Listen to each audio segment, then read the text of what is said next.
You already got this.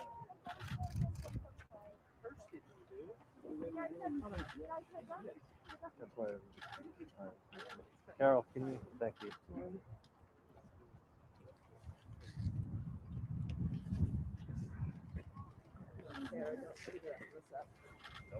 She's running. To the right. She's on the right.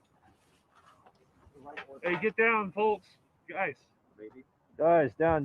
Come on. Thank you. Can't hear either, huh?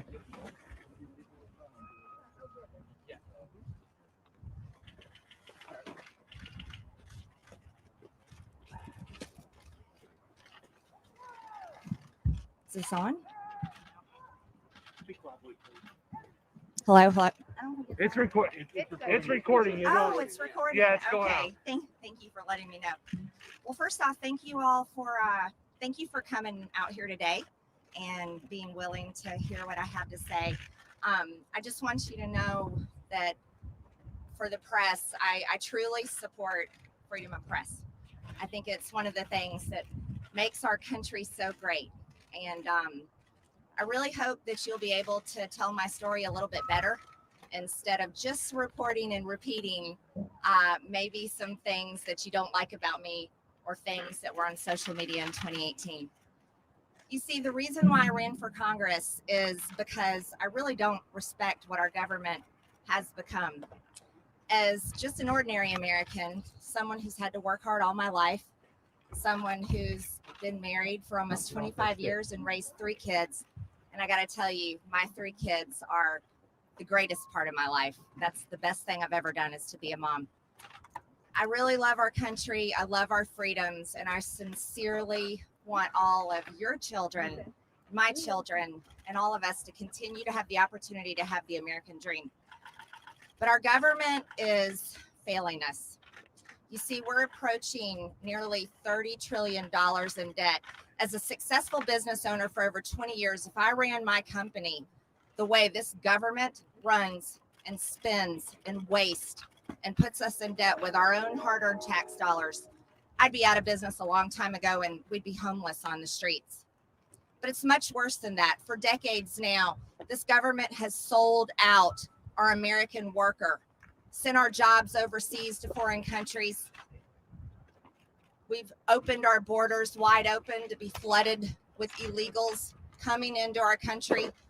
Think about Kate Steinle, who was murdered on a pier in California. She died in her father's arms. Krisha Odette, her father served our country 4 tours in the Middle East, protecting our freedoms. When he came back home, his daughter was killed by an illegal alien in Texas. These are the things that shouldn't happen, but these are the policies that are allowed and continued. Our country has made it legal and funded with our tax dollars over 62 million abortions, murdering God's creation in the womb. That is a sin, a disgusting evil that is unfathomable. I can't even believe that it continues. But here's the thing. All of these women that have gone through that, it leaves a hole in their soul that never heals. And those women have been taught that this is the way that they should achieve. This is the way they can build a career. This is a way that they can solve the problem that they didn't want in the first place. That's a horrible lie. It's a terrible lie. As a mother and a woman who's had a successful career, I can tell you being a mom is the greatest gift of my life. I really hope that America can end the evil of abortion. I also want you to know that free speech matters. Free speech really matters. And yesterday, when the Democrats and 11 of my Republican colleagues decided to strip me of my committee assignments, education and labor, and the budget committee, you know what they did?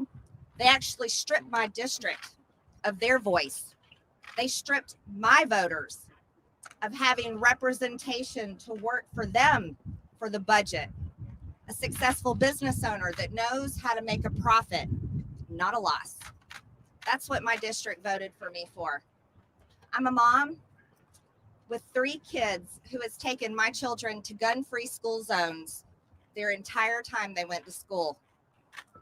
And when I was in 11th grade at 16 years old, when Joe Biden created gun-free school zones, one of my schoolmates brought 3 guns to school on a school bus in a duffel bag, brought them into the school in the first period class because he was very upset at 2 of his classmates.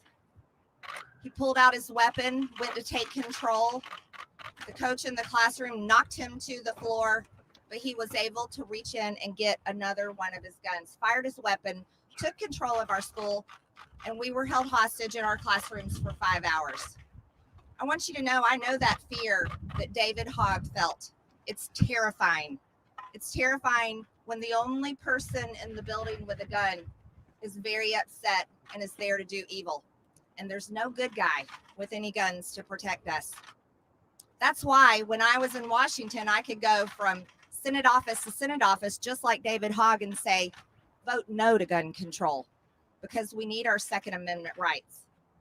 We need to be able to protect our children with good guys with guns, just like the people up here protected themselves with 30,000 National Guard troops. Imagine that. They want to leave our children defenseless, but they will surround this place with a big, beautiful border wall and a whole bunch of good guys with guns. See, these are the policies that disgust me. These are the policies that disgust the American people. And these are the policies of hypocrites. You see, when the people in charge want to just spend your money, and you have no choice but to give it to them, and believe me, I've been a good taxpayer for years now, and I always will be. And then they want to send our hard-earned dollars over to foreign nations and so-called foreign aid to fund things like border walls and bridges and schools and roads and abortion. That's wrong. Our tax dollars should stay here in America. Our tax dollars should fund our border wall, our bridges, our schools, our roads. They should help our homeless. They should help our people, our forgotten, our orphans, our foster care children. That's what our hard-earned tax dollars should be doing. Not what these people here have been doing for decades. Those that are in charge have been here for decades. Decades. Do you know the average age of retirement? It's around 64, 65 years old in the private sector, but not here in Congress. They cling to power as long as they can because apparently it's addictive and they can't give it up. This is something that I just can't tolerate. I can't take it, and the American people are so sick of it. You see, a record number of Americans voted for President Trump. Record number of Republicans voted for President Trump. Do you want to know why? It's because they loved his policies. They loved his fight. They loved the fact that for once we had a president that stood up for America, stood up for American businesses, and remembered the forgotten man. He was a president that didn't care about your skin color because God created us all equal, and thank God our Constitution affirms that. He was a president that wanted every single person to achieve, and that's why we supported him. That's why I've always supported him. And I want to tell you, Republican voters support him still. The party is his. It doesn't belong to anybody else. This impeachment trial that's going to happen next week is a circus. It's a circus that allows media companies to get lots of clicks, lots of views, and sell ad dollars. And you know what? That's pretty disgusting too.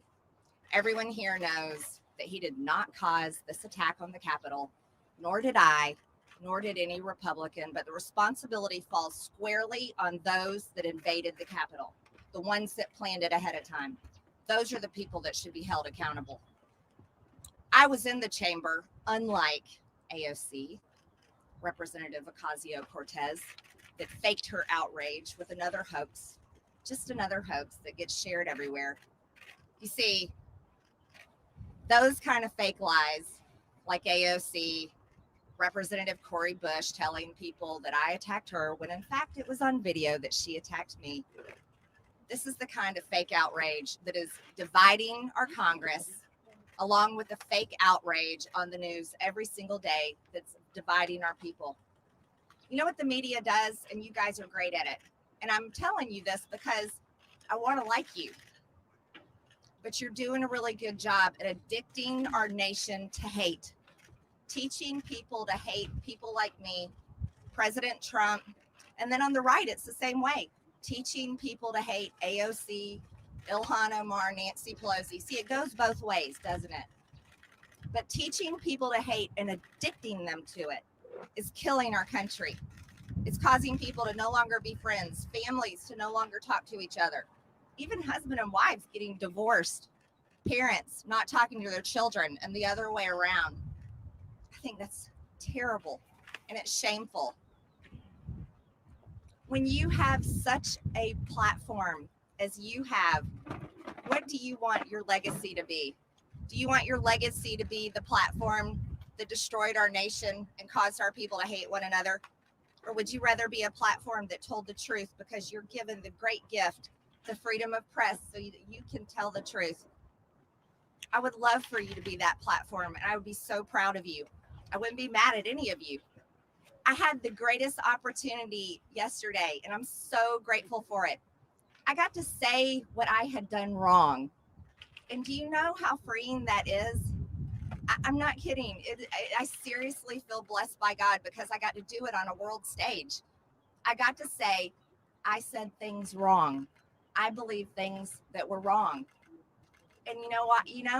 I'm so happy I got to do that. My district is thrilled with me. People are all over the country are thankful and supporting me. And for that, I'm grateful to them. None of us are perfect.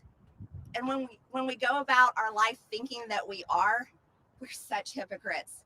Truthfully, we really are. If we think we're perfect and can judge one another, that's such a mistake. So going forward, I've been freed. I do. I feel freed because you know what's happening on these committees? You see, we have basically a tyrannically controlled government right now. The Democrats. We've got Joe Biden writing executive order after executive order, sign him, doing whatever he wants up there in the White House. We have Nancy Pelosi leading the Democrats in Congress to do whatever they want. They don't care what Republicans have to say.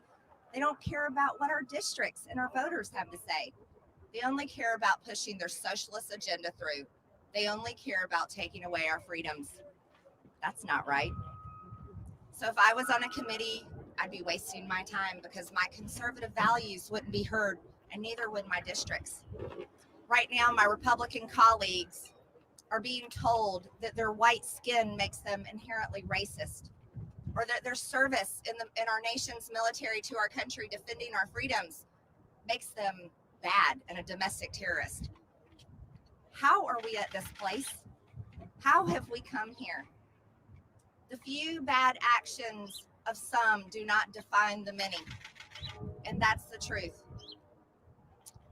They kicked me off of my committees after spending a year promoting, supporting, funding on Act Blue, BLM, defending, lying, and calling these peaceful protests when there's buildings burning in the background, and sharing bail bond links to get the criminals out of jail.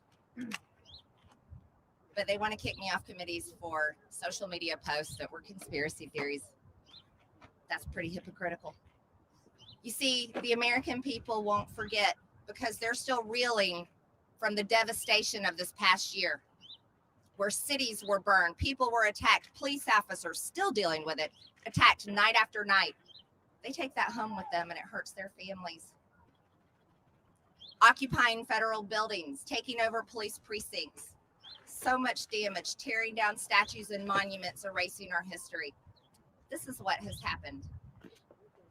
I do not condone what happened on January 6th. It was one of the scariest days of my life, next to being held hostage in a gun-free school zone, when one of my fellow students took it over with a gun, and no one protected us. No one could. It was terrible.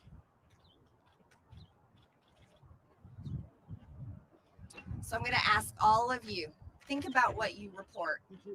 When you're on the news calling riots peaceful protest, the American people are disgusted with you because you're lying. When you're promoting people that protect these things and want to continue it, people are sick of it. They're fed up because they lost their businesses and they may have gotten hurt, and they're tired of being attacked because they want to wear a red hat that says "Make America Great Again," or they voted for Trump and we're proud of it. Things have got to change. And I tell you again, I'm fine with being kicked off of my committees because it'd be a waste of my time. You know who I am. I'm a very hard worker and I'm proud of it. So now I have a lot of free time on my hands, which means I can talk to a whole lot more people all over this country, and I can talk to more people and make connections and build a huge amount of support that I've already got started with people that want to put America first and don't care about the party lines and don't care about any of the political identities involved.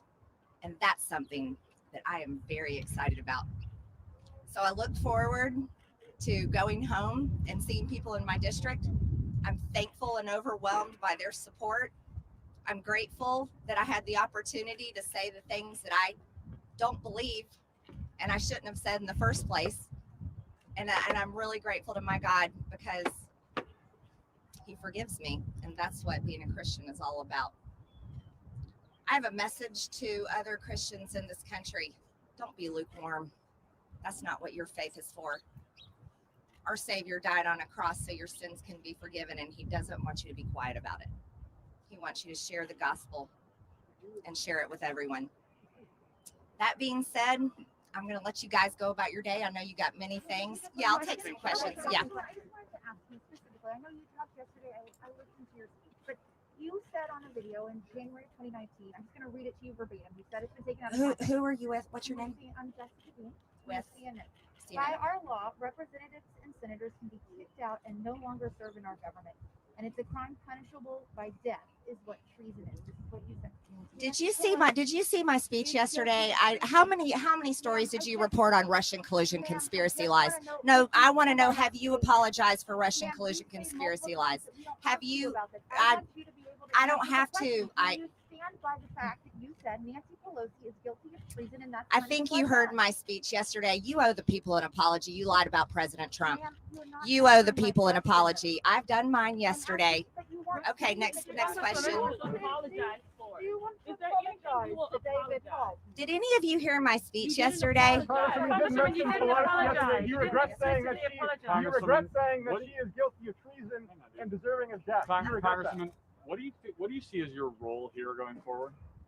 My role is the job I got elected to do. I'm going to vote very conservative, pro-life, pro-Second Amendment, pro-border, pro-America, pro-American businesses, pro-economy, pro-jobs. We need to reopen this country. We need to put kids back in schools. Keeping them at home is killing our children. Depression is high, suicide's high. We canceled prom, canceled graduation, canceled their lives. I'm going to be working hard on those policies, and I'm going to be holding the Republican Party accountable and pushing them to the right. Can I follow up on that? What do you say to those 11 Republicans? Thank you. Jen Pellegrino with OAN. You mentioned AOC, and I wanted to ask you about that. You know, your supporters commonly know you as MTG. There's a lot of comparisons that could be made as a freshman in Congress making waves, receiving positive and negative attention on both sides of the aisle. Would you say that perhaps you've maybe scared Democrats in the media as well, in the same way that AOC, when she stepped on the scene, kind of made waves among Republicans? I'd say there's a comparison between us and the fact that we really don't care what other people think about us, because I can say that for myself. I've never met her, but I assume she probably feels that way. But there's a major difference in us. AOC embraces policies of socialism to what you could call communism. She wants to have all the power, and then the people that she claims she wants to help, her policies would reduce them to poverty, and they wouldn't have many freedoms left. So there's a big difference than us. I support our Constitution and all of our freedoms, and I'll work very hard against her policies. And one more question, if I may. Jen? Yes, one more question. So Representative Adam Kinzinger this morning on Twitter, he said there's no remorse here for your past comments, just a huge desire to be famous. What do you say to him and the other 10 Republicans that voted against or voted for removing you from the committee? Well, there were 10 that voted for impeachment against President Trump, and they definitely paid the price they heard from Republican voters. There were 11 that voted against me yesterday. And that's something that our leaders should be very upset about. Kevin McCarthy and the rest of the Republican Party is working hard on taking back the majority. And when you have Republicans in the ranks voting against one of their own, opening the door for Democrats to go after every single Republican next, that really is a big betrayal. And that could cost us the majority in 22.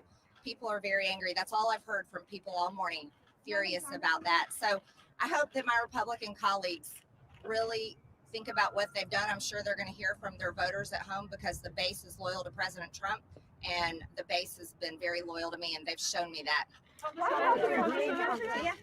My question is there anything that you have said that you now want to say I'm sorry for? Not just you regret or walk back, but is there anything you are sorry for saying in the past? Oh, of course. I'm sorry for saying all those things that are wrong and offensive. And I sincerely mean that. And I'm happy to say that. I think it's good to say when we've done something wrong. So yeah, that's easy for me. Yes. You publicly apologized yesterday. Congresswoman, are you sorry to David Hogg? What you said to him and about it? David Hogg was an adult when I talked to him. I don't think any of you have realized that. David Hogg was working with the organization they were going around working hard for strict gun control laws. I'm very opposed to those policies. And so being in the same situation as David Hogg, my voice matters too. And so, no, I'm not sorry for telling him he shouldn't push for gun control. What we need to do is we need to protect our children. I think you're expecting we should protect our children and your baby as well with good guys with guns and not allow them to be sitting there sitting ducks. Yeah, thank you. You talked earlier about the media teaching people to hate, but wasn't it you who liked a page on Facebook a comment saying Nancy Pelosi should get a bullet to the head? And didn't this reminds me of when you guys would ask President Trump, President Trump, do you denounce white supremacy? And he would say, I denounce it. And then you would ask him again, and he would have to say, I denounce it. Yesterday, did you? I have said it. You know, here's the thing. When you want to keep telling the same story over and over, but you don't want to tell the truth, that's your problem. And that's how we end press conferences.